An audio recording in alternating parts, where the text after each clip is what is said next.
Platform మీద ఇంకా ఎదురు చూస్తూనే ఉన్నాడు పార్వతీశం. ఆకలి, అలసట, కాస్త నెమ్మదిగా దిగొచ్చే చేతిలో పల్లీలు, చుట్టూ కొంచెం శాంతి. అంతలో టికెట్ అడిగాడు ఒక దొర. టికెట్ ఇచ్చాడు పార్వతీశం. దొర జేబులో వేసుకుని ఏమీ మాట్లాడకుండా ముందుకు నడిచాడు. ఓరి బాబోయ్, నా టికెట్ ఇంకా గోవిందా? భయం ఒక్కసారిగా గుండెల్లోకి దిగింది. వెంటపడ్డాడు. రైలొచ్చింది. ఆలోచించే లోపే దొర లోపలికి తోసేశారు.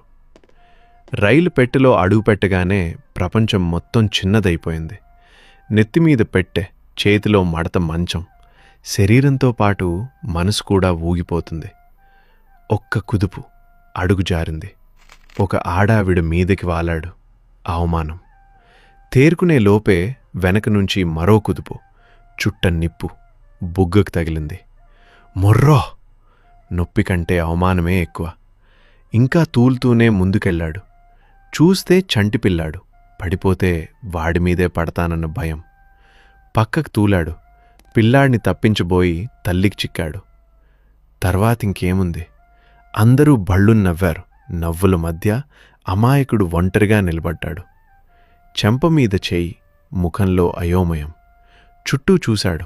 సీటు కోసం కాదు, మనశ్శాంతి కోసం. ఒక మూల సీటు ప్రత్యక్షమైంది.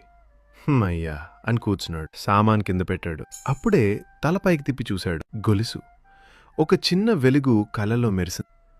ఇంకేముంది? కొబ్బడతాడు, ముడి. మెల్లగా బిగించి మళ్లీ చూశాడు. అంతలో కుయ్యోమంటూ రైలు ఆగిపోయింది. అందరి చూపులు ఒక్కసారిగా ఒకే ఒక చోటికి కేంద్రీకరించుకున్నాయి. పార్వతీశం. రైలు పెట్టె తలుపు తెరుచుకుంది. ఎవర్రా గొలుసులాగింది? మాటలే లేవు, కళ్ళే మాట్లాడాయి. అప్పుడు మనోడికి అర్థమైంది. చేతులు జత చేసేశాడు. తల వంచాడు. తెలియక జరిగింది సార్. చెయ్య పైకి లేచింది. భయం.